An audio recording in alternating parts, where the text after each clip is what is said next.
Okay, please tell me I'm not the only one who's experienced this. You sign up for something just as a joke or because your friends are like, come on, it'll be fun, and then, before you even realize what's happened, you're way in over your head, center stage, literally. Yeah, so, I accidentally became the star of my high school's musical, which, for the record, I did not try out for, intentionally. If you've ever had stage fright, tripped in front of a crowd, or wanted to just vanish during an awkward moment, trust me, you're about to feel very seen.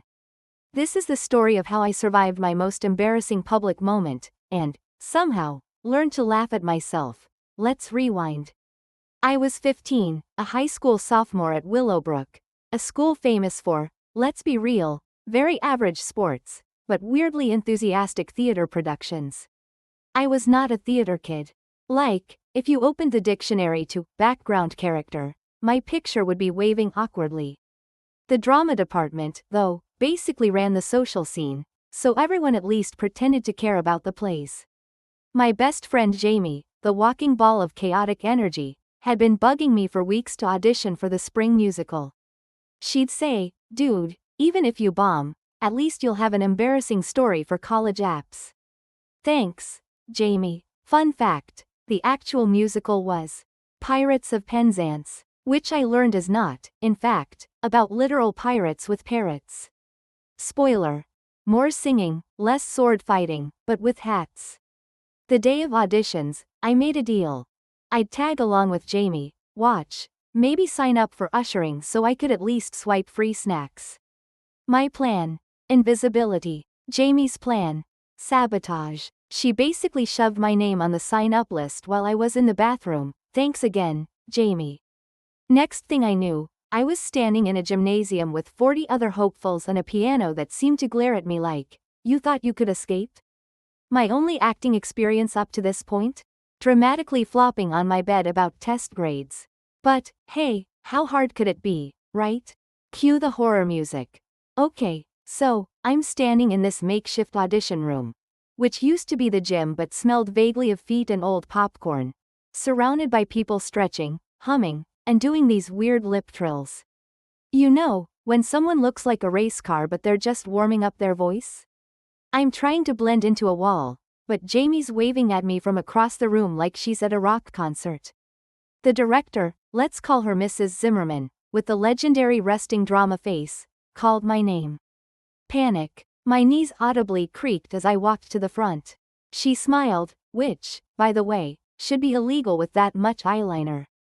Just sing something, anything you know, and my brain decided to freeze. Like, remember all those years you sang in the shower?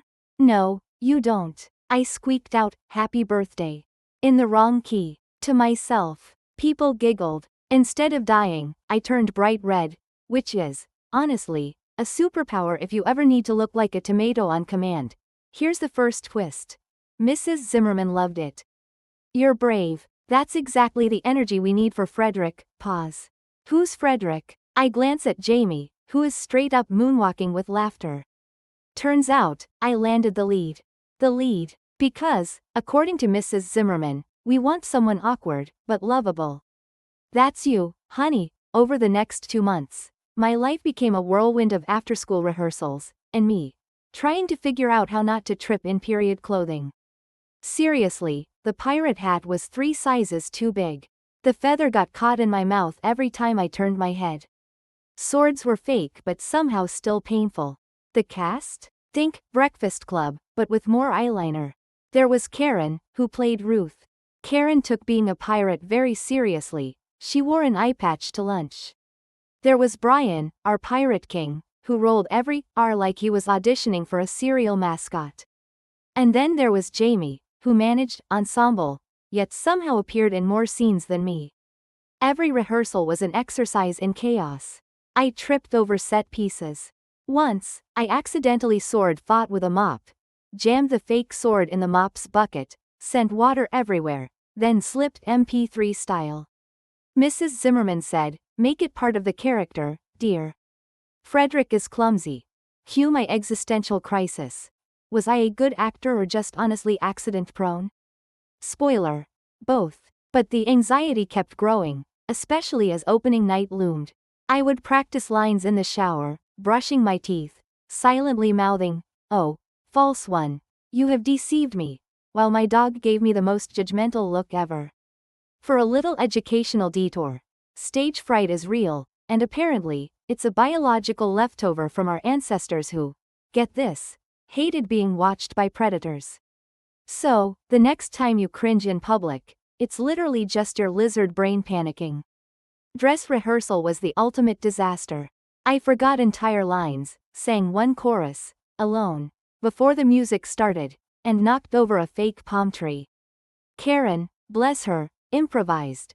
The winds be strong tonight. Everyone made it work, but I was fighting tears under my massive pirate hat. Opening night.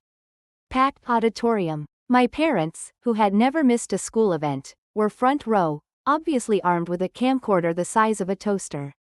I stood backstage in costume, hat threadbare, face shiny with nerves, palms sweating enough to water a cactus. Jamie squeezed my hand and said, "Don't worry, if you bomb, I'll just start breakdancing and distract everyone." Did I mention Jamie's version of supportive is just making the situation weirder? Showtime. The curtain rose, spotlight hit, and I think my stomach actually tried to climb out through my mouth. My first line, "Oh, false one, you have deceived me." Instead, I said, "Oh, false one, you have achieved me." Yep. Audience went silent. Jamie, on stage, did the world's most dramatic spit take. Karen dropped her sword. I wanted, intensely, to burrow under the stage. Then something weird happened. People laughed. Not mockingly, like during auditions, but good-naturedly, like they were in on the joke. Karen ad-libbed, "He's been deceived and achieved, all in one night." The cast just rolled with it. The next 2 hours were honestly a blur. At every mistake I made, and there were several, tripped, sang offbeat, lost my hat entirely, the cast would play it up. Jamie's character tripped, too, and high-fived me behind the curtain. At one point, Jamie did start breakdancing during a scene transition, and the audience lost it. Curtain call. I hadn't died of embarrassment. I was sweaty, my heart was pounding, but people cheered. Like, a lot. Turns out, everyone loves a good underdog crack-up. Who knew? Afterwards, people congratulated me not because I was a great singer or actor, but because I didn't run away, and because I seemed genuinely human. My principal said, "That was the most memorable Frederick we've ever had." I'm choosing to believe that was a compliment. Looking back, I can honestly say that musical was the most embarrassing, terrifying, and, here's the plot twist, weirdly empowering thing I've ever done. I learned that sometimes the best way to survive public humiliation is to just lean in, laugh at yourself, and let other people laugh with you, not at you. Everyone's felt like a joke at some point, and embracing the awkward can actually make those moments memorable instead of mortifying. If you're ever stuck in a situation that makes you want to evaporate, just remember, most people aren't waiting for you to fail. They're secretly rooting for you, even if they hide it behind awkward giggles. And every awkward story is basically a badge of survival. I still have people at reunions who'll shout, "Deceived and achieved," at me across the room, and honestly, it reminds me I showed up, even when I was terrified. So, is embarrassment truly the end of the world? Nope. Turns out, it makes for the best stories, and it means you tried something big. Even if you absolutely, spectacularly fail. I never did another musical. My career peaked at Pirate number 1. But I did realize that some of the best moments in life come from things you didn't plan and honestly never thought you could survive. If you're listening and you've ever bombed, tripped, or wanted the earth to swallow you, you're absolutely not alone. Share your war stories in the comments, because I want to know I'm not the only one who's been both deceived and achieved, on stage, or anywhere. And to Jamie, Karen, and all the random theater kids who made my disaster debut fun, thank you for being weird with me.